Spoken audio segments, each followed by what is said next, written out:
Do you know what is programming? The key to successful use of computer is programming.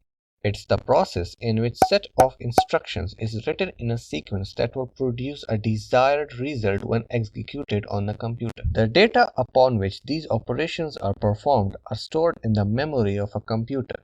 The program is written by a programmer, and they use variety of languages to communicate with the computer.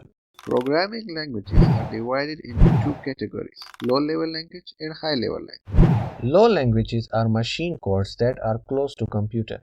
Computer only understand and execute instructions given in the form of machine codes. Low-level languages have two types, machine language and assembly language. Now what is machine language? Machine language is basically the only language which computer can understand, which is present inside a computer by a string of binary digits 0 and 1.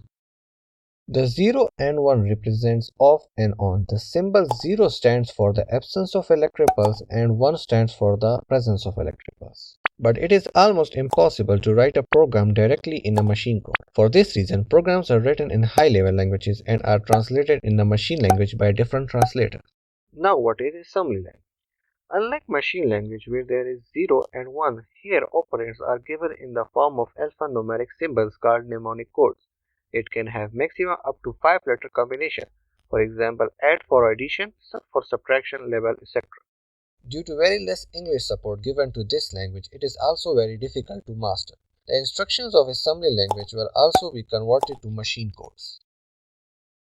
High-level languages give format closer to English, which enable people to write program easily. Python, Java, C++, and many more are the example of high-level languages, although it also has to be translated into 0 and 1 to be executed for the result.